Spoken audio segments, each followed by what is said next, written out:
for everybody? Thank you so much. Well, good evening. Thank you so much for joining us.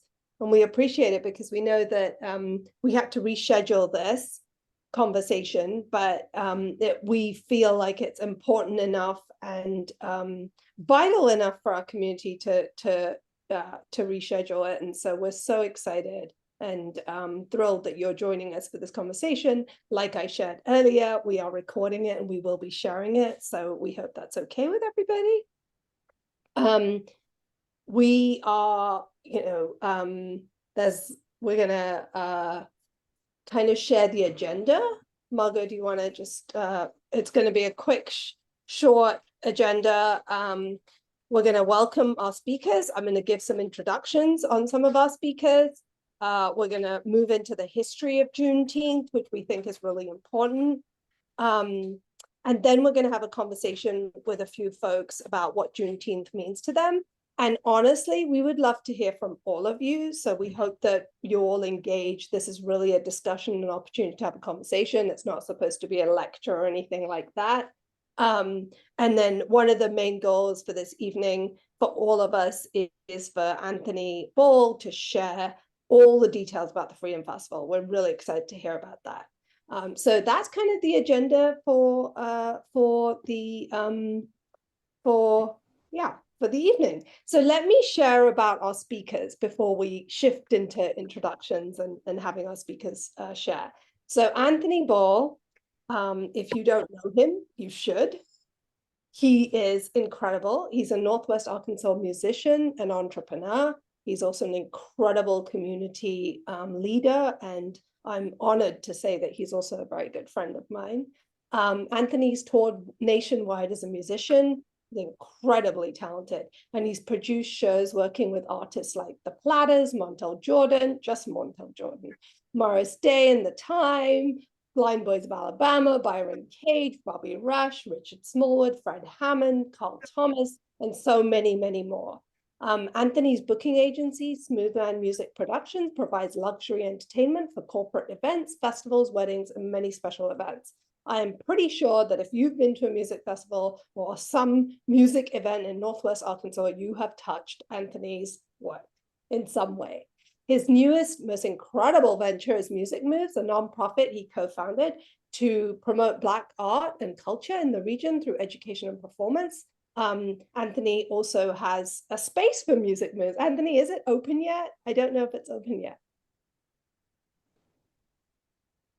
First Friday in July.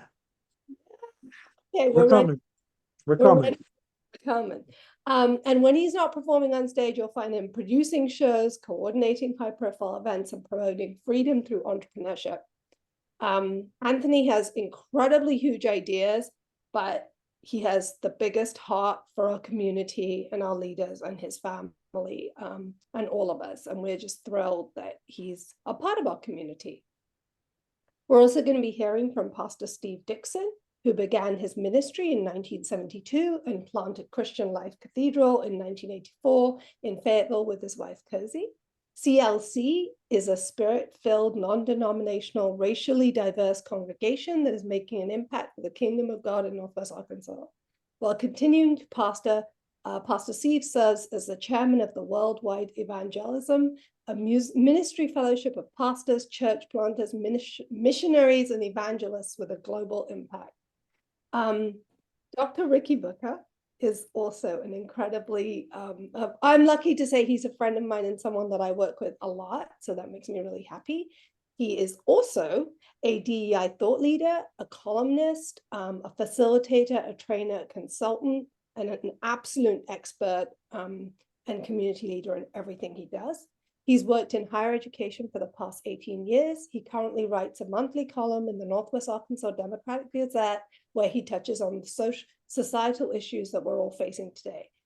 I don't miss anything he writes, and if you haven't seen what he writes, catch up on all of it and subscribe to it all, because it's all really thought-provoking and personal and really impactful for our community. Thank you, Rickey, for being here tonight. I am thrilled that Tanya Evans is joining us. She is a personal friend, but more than that, she's an incredible community activist. She's a multicultural outreach librarian at the Springdale Public Library. She works really hard to make sure that the library is welcoming to a multilingual and culturally diverse population. Tanya has an MA in Spanish from the University of Arkansas at Fayetteville and a bachelor's degree from the University of Central Arkansas. She's a former adult English teacher and a former high school Spanish teacher at Fayetteville High School. Tanya has worked with immigrant and refugee populations as part of a team for Canopy NWA. And I will also tell you that while Tanya says that, you know, she has in her bio that she speaks Spanish, Tanya actually speaks multiple languages, because I've been with her when, like, we were at the library and there was a family. Tanya, do you remember this? There was a family speaking Mandarin, and Tanya starts speaking to them in Mandarin, and they're like, do you speak? She said, oh, no, I don't speak Mandarin. I just can speak a little bit. No, she speaks multiple languages. She is a hyper talented individual. And I'm thrilled that you are here. I'm also honored to call you a friend, Tanya. So thank you. And Clint, I'm so excited you're joining us. Clint Schaff was recognized in 2020 by Adweek as one of America's 100 most creative people for his podcast and television work as co-founder of LA Times Studios. He's approaching 2 years in Bentonville, and he's excited to share a bit about the town's flagship film festival chaired by Gina Davis, which is happening right now, the Bentonville Film Festival, which I am on the advisory council for and honored to serve on the advisory council, and have been a friend of the festival for 7 years, I think. Its content is adjacent to the upcoming Juneteenth holiday. Now in its 9th year, the BFF Festival focuses its lens on promoting underrepresented voices of diverse storytellers. And with that, I am going to stop talking and I'm going to pass the mic to my incredible friend, Rickey Booker, who is going to share about the history of Juneteenth and kind of open the conversation for us. So Dr. Booker, thank you so much. Thank you so much, Monica, and thank you for having me. I'm excited to be here today. I just want to take a moment to share some of the important history about Juneteenth. So Juneteenth actually represents the day that federal troops arrived in Galveston, Texas on June 19th, 1865 to ensure that enslaved people would be free. The first Juneteenth observance to recognize freedom from enslavement in the United States was in 1866 in Texas, and the holiday's name is a combination of the words June and then the date 19th, hence Juneteenth. It is considered the longest running holiday in the Black community and was often observed with community celebrations on the third Saturday in June. Now, I do want to say that if you want to learn more about the specifics of how Juneteenth came to be, I encourage you to actually just search it out on the web to learn more. There's a lot of documentaries and a lot of articles that you can read. But today I do want to provide somewhat of a different take on Juneteenth, and I want to share also kind of what the day means to me. Um, we all know that on June 17, 2021, President Joe Biden signed Juneteenth into law as a federal holiday. And many people, like Mrs. Opal Lee, a 96-year-old retired teacher, counselor, and human rights activist, dedicated their lives to making Juneteenth a federal holiday. Now, I want to make it clear that what we are seeing today during our times did not just happen in a vacuum. Our history provides a full context of the pain, the trauma, as well as the progress that we are all experiencing today. In a 2022 interview with Dallas News reporter Tashara Parker, Mrs. Opal Lee revealed a story that she had not shared with many people. And that story goes as such. In 1939, Mrs. Opal was 10 years old when her parents moved their family from Fort Worth, Texas. They moved into a home at the corner of New York and East Annie Street. Her mom took great care, in Miss Opal's words, to fix the house up real nice. The only problem was that they were a Black family living in a white neighborhood. More than 500 white neighbors protested at their house for days, and her parents eventually left in the middle of the night just to get away. And once they left, Miss Opal said that the mob tore up the place and burned up all of their furniture. If you don't know Miss Opal Lee, I do implore you to look her up and learn more about the person who so many call the grandmother of Juneteenth. To me, long before Juneteenth was a federal holiday, it was and still is a symbol of hope towards the Black experience in this country. For me, Juneteenth really represents my family, starting with Anthony Lewis, who is my fifth great grandfather, and he was the first person in my family to be brought to the shores of this land from Nigeria as an enslaved person. It also represents General William Henry Harrison, my third great grandfather, who was born as an enslaved person and later enlisted to fight for his freedom in the Civil War. After the war, he and my third great grandmother, Sally Ann Dortch, followed the Union troops all the way to Southeast Arkansas, where they actually started the Harrison School number 55 for freed Negroes, which was in operation for 50 years and closed in 1947 when it was annexed to Sparkman Schools. And Sparkman Schools, which is now a part of Harmony Grove School District in Camden, Arkansas. And sometimes I often wonder if the students in Camden, Arkansas are taught this important history about how their school district came to be when it was, merged in with a school for free Black people. Juneteenth also makes me think about my mother, Tony Walker, who continued to fight to not only make the world a better place for me and my three sisters, but to also work to make sure that we were ready for the war. Now, my mother was born in the Jim Crow South, where she attended a segregated school in kindergarten through fifth grade. So, sixth grade was the first time that she attended an integrated school. And I've heard many historians and journalists say that Black people were not technically fully free until around 1970. And I oftentimes will ask myself, why is that? Well, I would be remiss if all I talked about was Juneteenth freedom because of the 13th Amendment in 1865 without also talking about how Black people did not get the legal right to go where they wanted to go until the 1964 Civil Rights Act, or vote how they wanted to vote until the 1965 Voting Rights Act, or even live where they wanted to live until the 1968 Fair Housing Act. Now, I do acknowledge that we had a significant amount of progress during the Reconstruction era, which was 1865 to 1877. But as many of you know, those rights were eventually rolled back during the rise of Jim Crow segregation, which is why we even needed a civil rights movement to begin with. And I want to give you a brief example.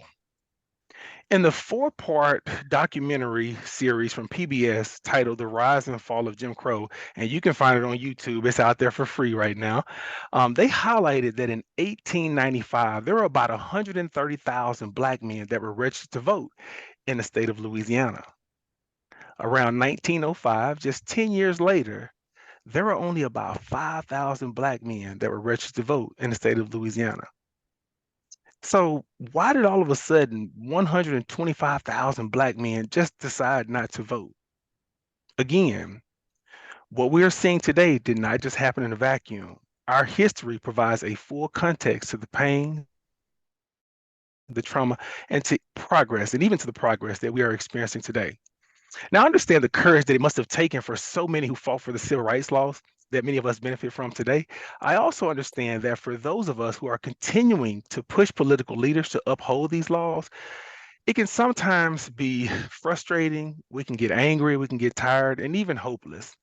Because as Dr. King stated at Cornell College in 1962, laws only declare rights, they do not deliver them. And only when people themselves begin to act are rights which are on very thin paper given life. So with Juneteenth, we're talking about freedom. And I believe that all of us must interrogate, how free are you if you cannot go where you want to go? How free are you if you cannot vote how you want to vote? And how free are you if you cannot live where you want to live?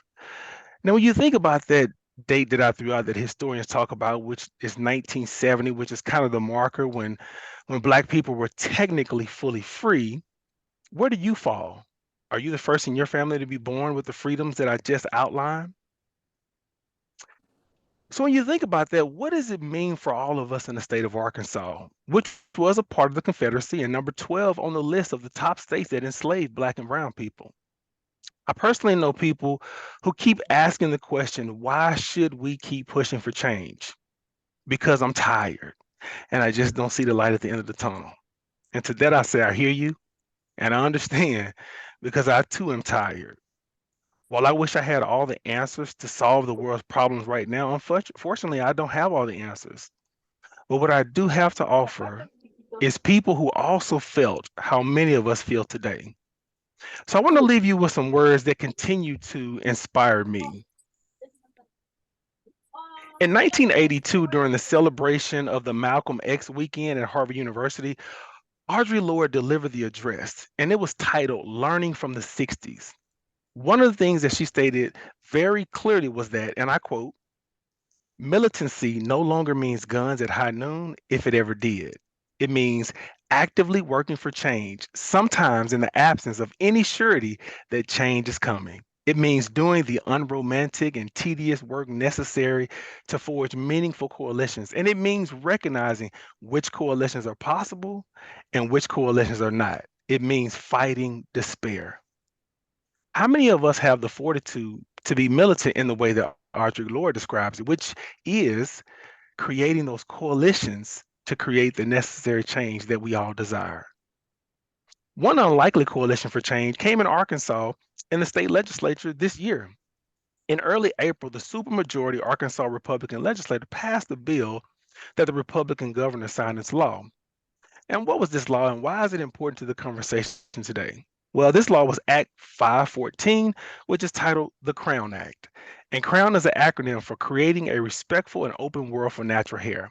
And this law specifically bans hair discrimination in public schools and 2-year and 4-year universities in Arkansas. And the law states that a school district administrator, board member, teacher, or any employee shall not discriminate against a student based upon their hair. And they specifically describe natural protective hair as afros, twists, locks, braids, cornrow braids, bantu knots, curls, and any hairstyle that is culturally significant. The law was co-authored by Arkansas Representative Jamie Scott, Democrat of the 37th District of North Little Rock. While we could all have a conversation about how great it was to see political leaders come together to pass this important legislation because it was a great coalition, I also know firsthand of the experiences of Black women like my 3 sisters, my mom, my aunts, who all had to perm their hair with relaxers so that they could go to school or work and avoid being harassed because of how their hair naturally grows out of their head. Or Black men being harassed and deemed a thug just because they embrace cornrows or locks in their hair. These people who experienced this hair discrimination for decades are asking a simple question. Why did it take so long? They're also asking, why didn't you believe us when we told you over and over what we were experiencing? Again, what we are seeing today did not just happen in a vacuum. Our history provides full context to the pain, the trauma, and the progress that we are experiencing today. And while some of you might view this passage of the Arkansas Crown Act as performative or not substantive at all, it didn't go far enough, I will say I hear you, and I'm willing to concede that that could very well be the case.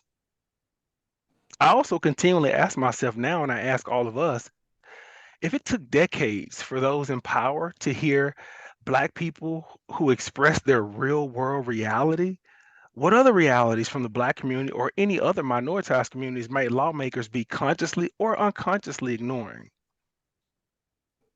While some on the call or throughout our country might only view Black History Month or Juneteenth as another way for corporations to profit off the hurt and the pain that we as a people have suffered, my response would also be, I hear you, and I also believe that we cannot let any organization push us to the point to where we no longer acknowledge, learn about, or uphold the important and often looked struggles of Black people. So my hope is that our conversation today about Juneteenth will bring about a new energy that we all need to sustain the work as we fight for our humanity. Thank you.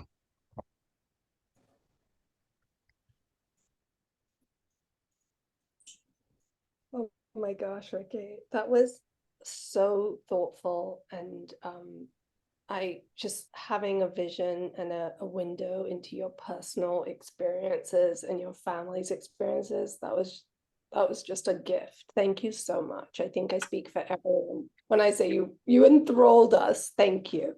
Thank you so much. Really, honestly. And have lots of questions that maybe I'll sit down with you and we can get coffee and have more of a discussion. But would love to open up the conversation and invite some of our guests to share what Juneteenth means to them, and then really invite everyone to share But I'm going to initially ask my wonderful friend and incredible cultural outreach director for Springdale Library, Tanya Evans, to share. Tanya, what comes up for you when you're thinking about Juneteenth, and what does that mean to you? Well, Monica, I'm glad you asked. I think Juneteenth for me represents a lot of different things, and one of them is never giving up hope in uncertain times. Because people after slavery, slavery was seemed like a never-ending institution, but one day it was eventually over, and people hoped and they prayed and they worked toward freedom. So it's really about endurance,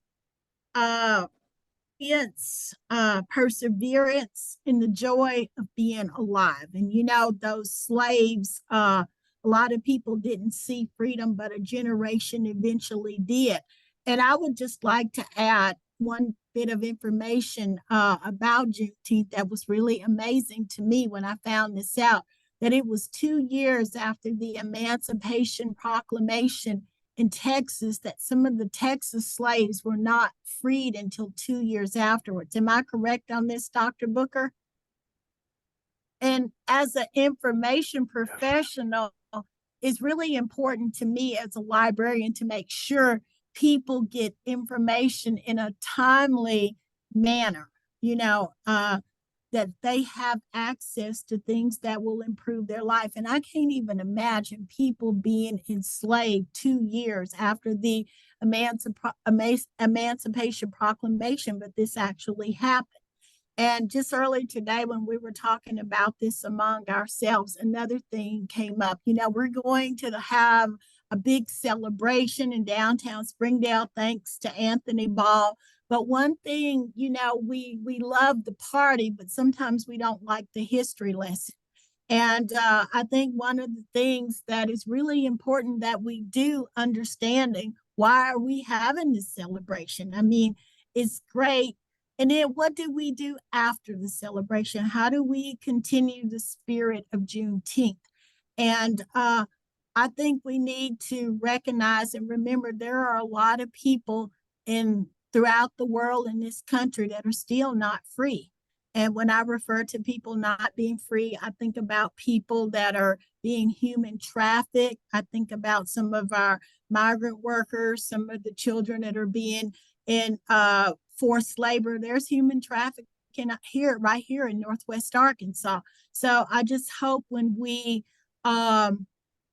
as we leave this conversation and as we celebrate Juneteenth, we continue to be mindful and that we get active and, if you so choose, in making sure that freedom is, that everyone is able to have a taste of freedom.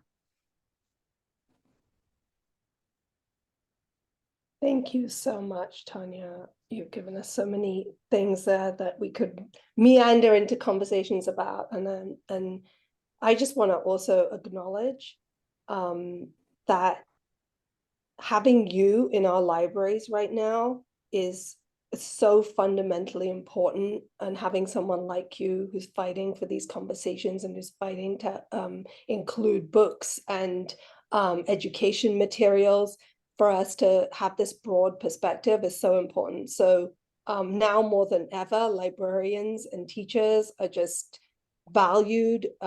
So thank you for that too. I really just I thank myself every day that you're there fighting for us in our libraries, for our young people. So thank you.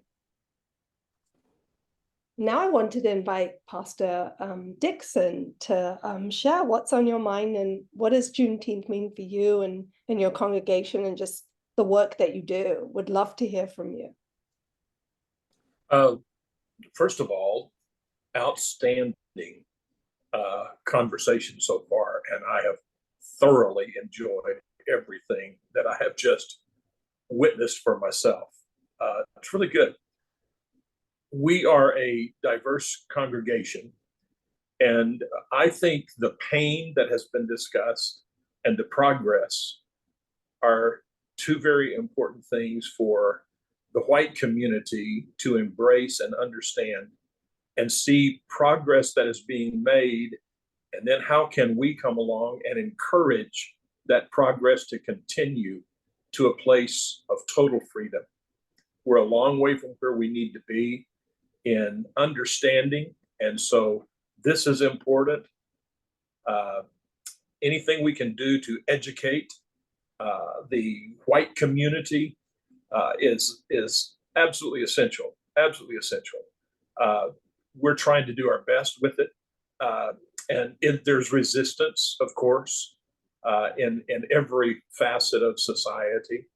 When you're moving a people group, a culture from pain to progress to a place of total freedom. And I just think it's very, very important.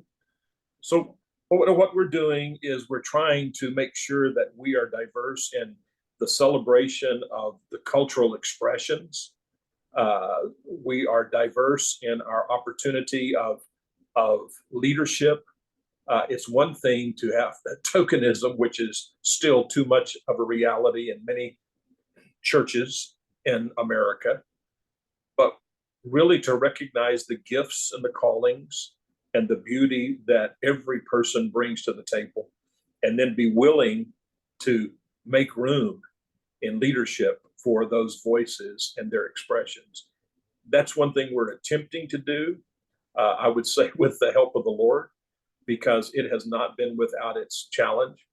When I planted the church, Northwest Arkansas, 40 years ago, the non-Caucasian community in Washington County was Fayetteville, rather, I should say, was less than 5%, recognized less than 5%.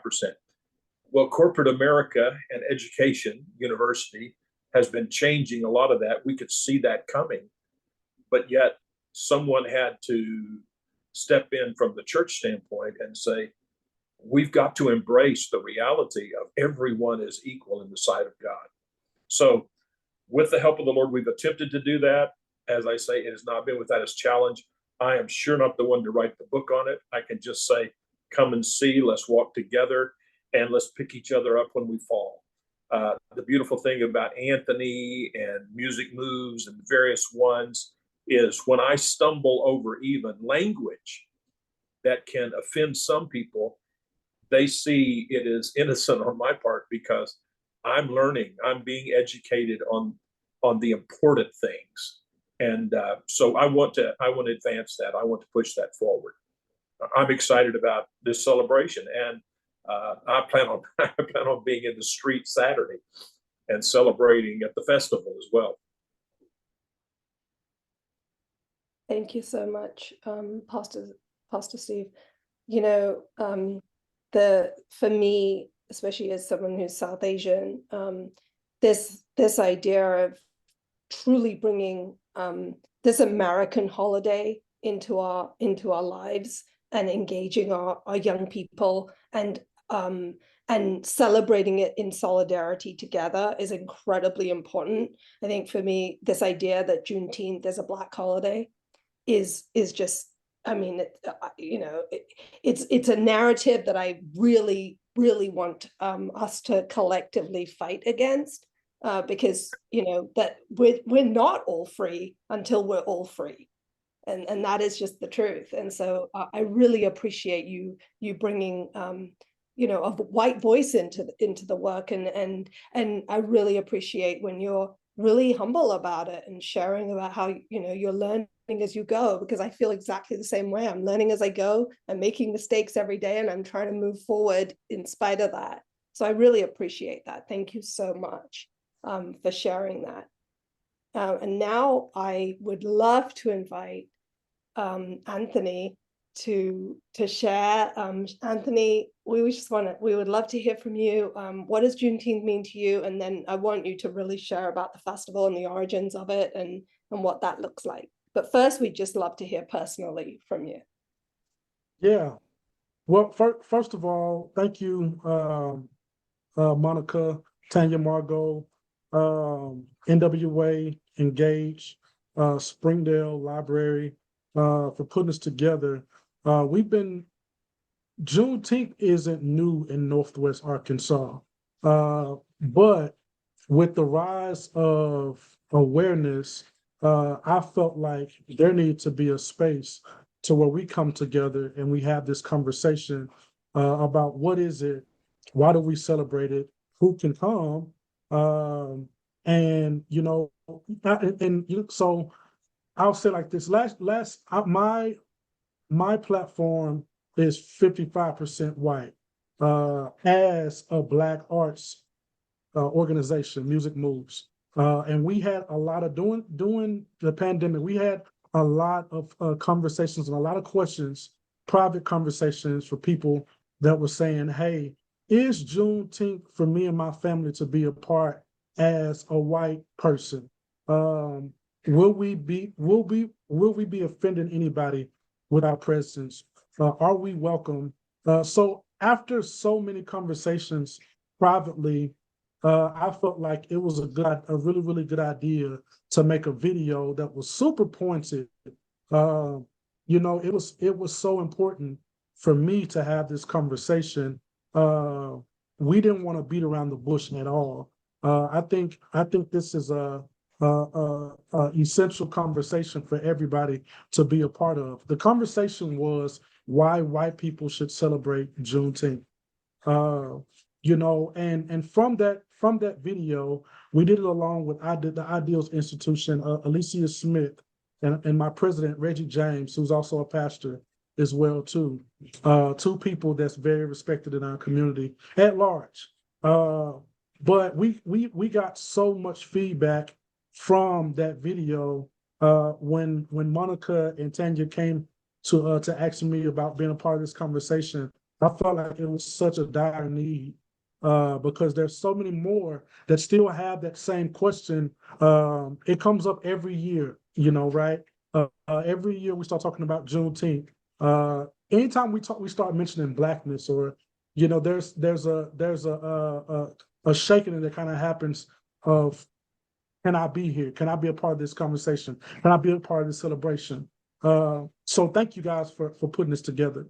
I'm super excited to be a part, and thank you for everybody that's come out and be a part as well too. I'm so glad that I'm not preaching to the choir today. So many times we do these kind of events.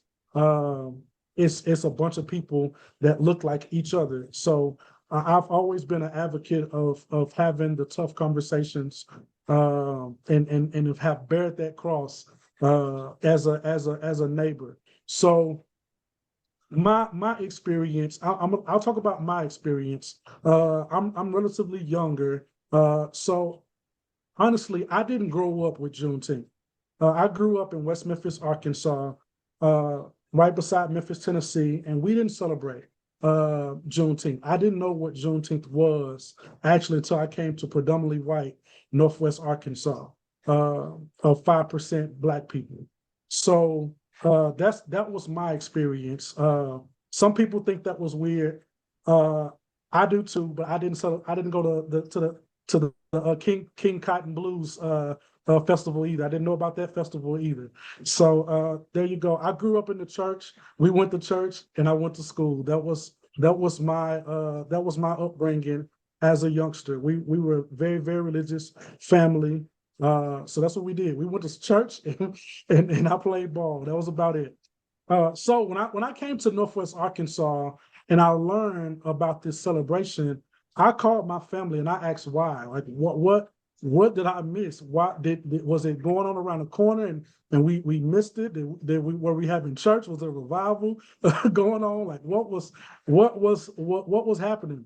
And it was just a lot of different answers. I think now it's becoming more prevalent.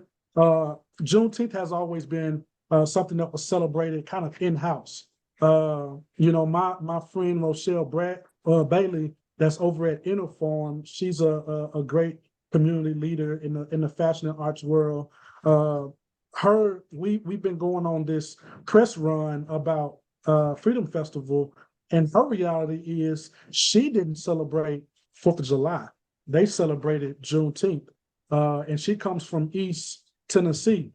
So her family was military. They knew the history very, very well about that. So I don't I say that to say all Black people don't have the same story at all. However, we're here now, and I've been celebrating Juneteenth since I've been in Northwest Arkansas since 2007. And the beautiful part of the reality that we're creating in Northwest Arkansas, I have a 7-year-old daughter and a 4-year-old son. They won't know life without Juneteenth. And I'm really, really excited about that. And it's a multicultural celebration in Northwest Arkansas. And that's what really, really excites me about what we're doing here in Northwest Arkansas. We've talked the past month or so about what does Juneteenth look like moving forward, the language of a Black holiday. So I co-founded Freedom Festival. This is our third year doing this festival. And the reason why we called it Freedom Festival is because freedom is a word that everybody in America can get behind. We wanted to be something that everybody can connect to as soon as they heard about Freedom Festival celebrating Juneteenth. It's not a holiday that Black folks should celebrate. This event isn't an event, speaking of this panel, that Black folks should have to bear and put together themselves either. I think this is all an effort that we should come together. Northwest Arkansas, the thing that's always resonated with Northwest Arkansas, we've always waved the flag of diversity, equity, and inclusion.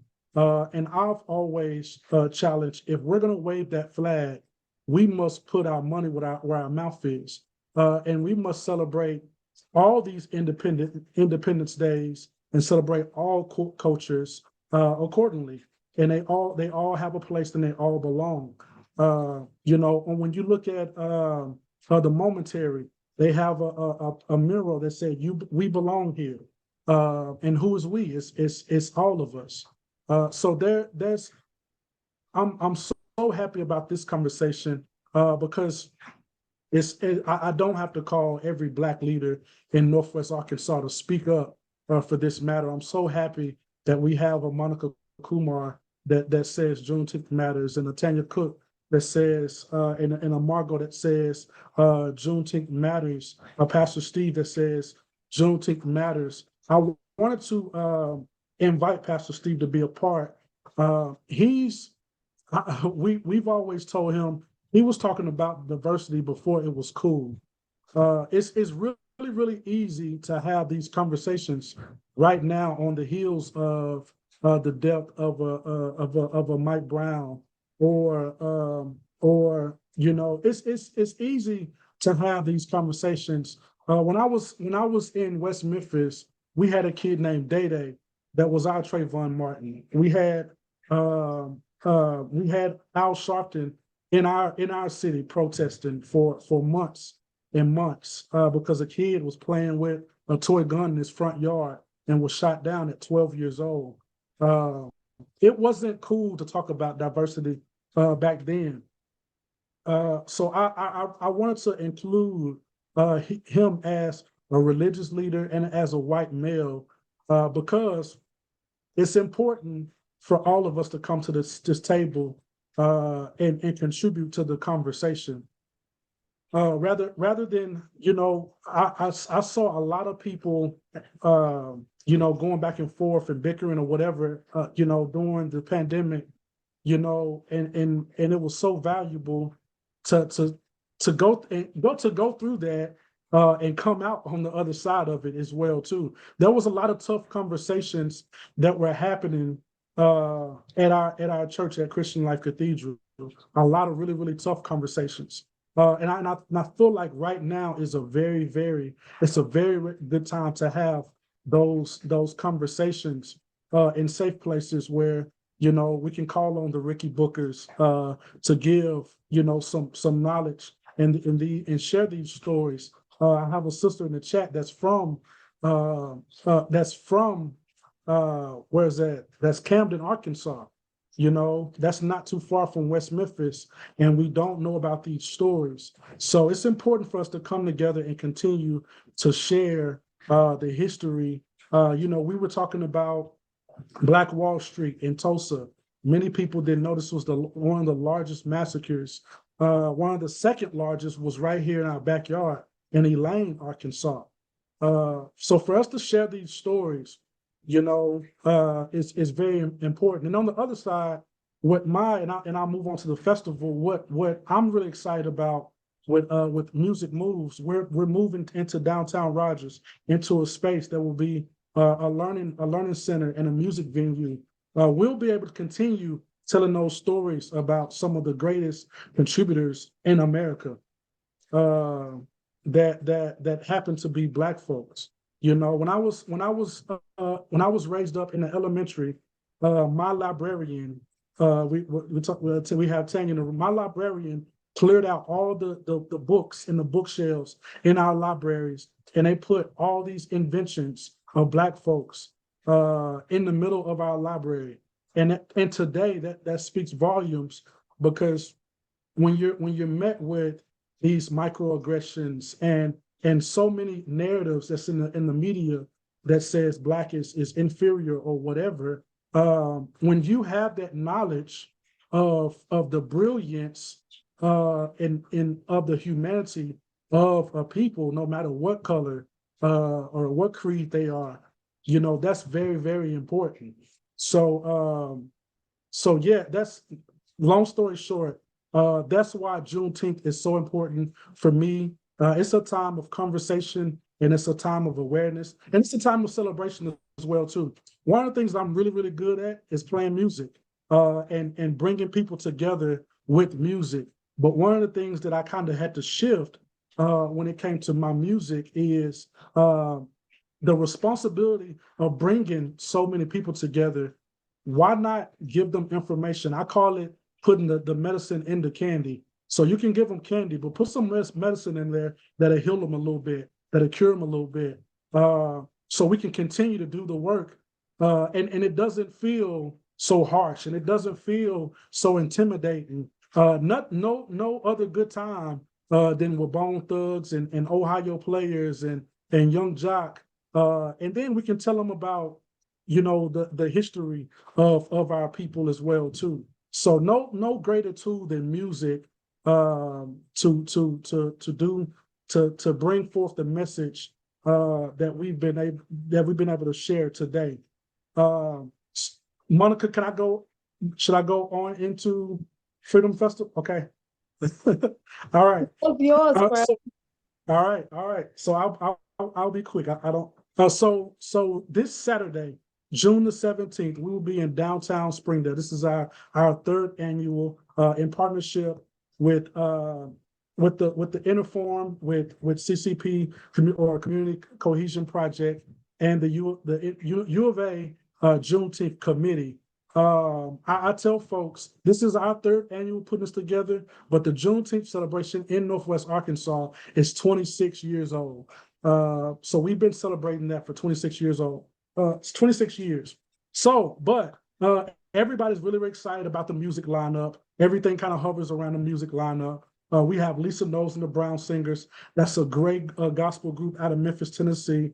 A local favorite band, Funk Factory. We have Kato Mamalu, which is she's an international fashion designer, and that she's actually on Project Runway right now. She's a finalist, and she's representing Arkansas. She's an Arkansas native, so she's hot as a firecracker right now. So I'm really, really excited to have her a part of the festival. Also, we have Young Jock. He's a TV star and has a bunch of gold records as well, platinum records as well too. Ohio Players and Bone Thugs and Harmony. So a bunch of great things that's going on. Our friends CCP, our partners, they'll have a bunch of giveaways. One of the things when we brought on our partners, we wanted to send people home with something.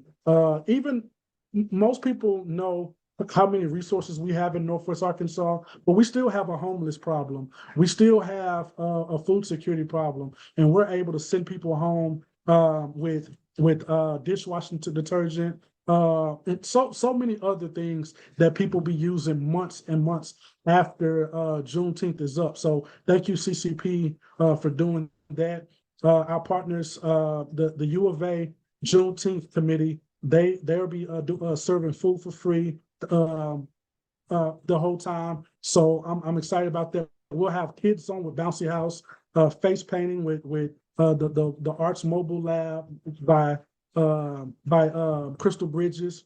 So a lot of things going on that day. It's from 1 to 9. We'll even have a vendor expo there as well too. You'll be able to you'll be able to meet a lot of nonprofits, wellness organizations, Black and brown Black businesses as well too. So it's a environment that's super great, family friendly. You can bring your lawn chairs, your umbrellas, bring some water. It's gonna be hot. So, but it's a really, really great time. Last year we had about 3,600 people. This year we think we're gonna have over 4,000, maybe 5,000 people. So this is our 3rd year and we're growing really, really fast. Really excited about the excitement that's been built in Northwest Arkansas. So I'm excited, and I hope to see everybody out there. You guys make sure y'all say hi. If you see me, I'll probably be running around chasing folks, but I love to see you guys in your family as well too. Thank you so much, Anthony. We plan to be there, so I will definitely stop you and say hi. We were there last year and it was amazing. Can't wait. And wanted to invite Clint from Bentonville Film Festival to share a little bit about the festival and some of the things that are happening that are relevant to our conversation today. Clint, thank you so much for joining us. Yeah, thank you, Monica, and thank you all for allowing me to be a guest in this space. Last year I was at Freedom Festival, by the way, and had the best time celebrating freedom. Yeah, the time, Montel Jordan, come on, y'all don't want to miss it this year. It's unmissable. I'm gonna take a point of just share a personal story. Actually, like I'm a white guy from North Dakota, Minnesota. I was living in Chicago in 2002, and I met a young guy named G-Town Rory. He's from Galveston, and he wanted to start Chicago's first Juneteenth celebration in Forest Park, Illinois. And I helped him a little bit. And in 2008, they launched that festival, and now G-Town Rory is Mayor Rory Hoskins of Forest Park, Illinois. He got elected mayor on the strength of that community organizing. And I just thought it was so great. A good example of like the power of this community organizing is that, it went from celebration of freedom to real political power. And I gotta love it. And so I love the work of all y'all on this Zoom, and want to support it any way I can. I'm here today on behalf of the Bentonville Film Festival, as Monica said, which promotes inclusivity, representation, and the celebration of diverse stories. And with the festival this year leading up to the Juneteenth holiday, I'm happy to share a few of the films and experiences that may not have an inherent or direct connection to Juneteenth, but do feature meaningful Black voices and from Black storytellers. So first, we got a bunch of great panels that are racially diverse and otherwise diverse.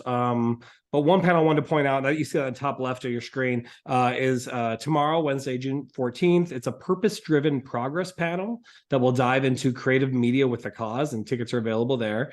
On Thursday through Sunday, outside of the Momentary, which is where the Film Festival Village is headquartered, there will be free family films, free food, and a marketplace for vendors from Thursday through Sunday. And many of those vendors will be Black-owned businesses, and that's thanks to our community partners, Black-owned NWA, and a few other partners. Of course, there are the films, so I'll buzz through a few recommendations here. On Thursday, June 15th, our Gracie's Corner event features an empowering conversation with this young YouTube creator, Grace Hollingsworth, and her parents. And in this discussion, Gracie and her family will share how children from diverse backgrounds can create and achieve success in entertainment and on YouTube, while providing valuable insight on how to navigate that industry. Gracie and her family grew up in Houston and didn't see the diversity and representation in the YouTube programming, so they did something about it. And they made it. It's awesome. So that's a ticketed event that you can grab. Also on Thursday, we'll be screening The Founder Girls. This is a short film produced by Queen Latifah's company. It's about a historically Black summer camp in Texas. Got a lot of Texas on this call. I guess that's all coming from the Juneteenth energy, right? We're also proud to support that night the 3rd annual Arkansas Black Film Showcase at Crystal Bridges. That's put on by Day Vision and Community Cohesion Project, a bunch of other good partners. I don't want to leave anyone out. You can learn more about that on Crystal Bridges website. Then on Friday, June 16th, Gracie's Corner is going to be back on the outdoor stage for a free event with a live performance and show, really good family-friendly stuff. My daughter will be there. We're screening that night on Friday, The Angry Black Girl and Her Monster. This is like a horror film in the tradition of Frankenstein with a unique take. You're gonna love that. It's a serious film. It's a really deep film, kind of inspired by Frankenstein, about the death of a sister who loses her brother. And then another film Friday night is Comico City. It's a feature film about 4 Black transgender sex workers navigating life. It's screened at Sundance, and now it's here. And there's several films at the festival that screened at Tribeca, Sundance, South by Southwest, and you can get it here in Northwest Arkansas. Finally, I'll wrap up shortly here. On Saturday, June 17th, we'll have screenings of Black Barbie. This is a great depiction of representation in merchandising as Black women refuse to be invisible. And that night, a film called Story Ave, a story about a teenage graffiti artist and a life-changing robbery. It's really dope. The director of that film is an acclaimed hip-hop director, and you'll love that. So I'll pop in here the schedule on the Zoom here, but that you can grab some of these events and tickets. Yeah, I'll put my email in here too if anyone wants to hit me direct. Maybe I can hook you up with your community organizations and whatnot. But I'll wrap up by saying that the Bentonville Film Festival aims to champion women and underrepresented voices, and it showcases these films as a platform for filmmakers from diverse backgrounds. So when we wholly join in celebration this Juneteenth weekend of freedom for Black Americans and for all. Thank you so much. Thank you so much, Clint, and appreciate the brevity because I'm a stickler. If anyone knows me about meetings, I'm really stickler for ending on time. But Margot, I want to hand it over to you to share about Welcoming Week and maybe close us. Sure. Thank you, Monica. Thank you, everyone, so much for being here on the call today. So grateful to our partners too, and coming together for this incredible event. And we're excited to be able to share it out so that more people can tune in and listen and learn all the wonderful things that have been shared today. So we have Welcoming Week coming up September 8th through 17th. We've been doing it about 10 years in Northwest Arkansas, but we've really seen incredible growth just over the last several years. Last year, over 75 events and experiences, more than 50 partners. And we've already kicked off this year, and we had over 80 people on our first kickoff call. So really grateful to Monica Kumar, who's come on to really create an incredible vision and activation of that here in the region, and to so many partners across the region that are making it amazing. And this year, I think, is going to be our biggest year yet. So we're so excited for that. And we invite you to join us. We have meetings every few weeks, really short virtual connect meetings. Would love to see you there. So please reach out or check our social media for more information on that. And yeah, we'll close it out. And just looking forward to seeing you all on Saturday and to continuing the learning and continuing the honoring and celebrating this holiday. Thank you. Thank you so much. And I did want to share one, because we did talk about young people a little bit.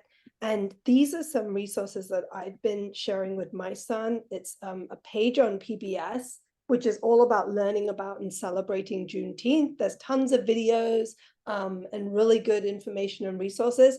There's lots and lots of resources out there, but sometimes it's helpful to just have somewhere to start. So I wanted to share that with you because this is also very young people friendly. And yeah, we've been having these conversations in my house. I mean, my son can't remember when he was in my tummy. So yeah, really important to us. Juneteenth is something that we believe in, not just celebrating, but we believe in wholeheartedly embracing in our lives. And we're so excited for the festival on Saturday. We're also so excited to continue the conversation and the work all year round, because it's not a month, it's not a day. This work of equity and racial equity is every single day, every moment. It's pretty much all I think about when I wake up and when I go to bed. And I'm so grateful, so very grateful that all of you have joined us this evening. So particularly grateful, Tanya, Rickey, Anthony, for your incredible sharing. Pastor Dixon, thank you so much. Yeah, just thank you all. Can't wait to continue the work with you in solidarity and community. Thank you so much.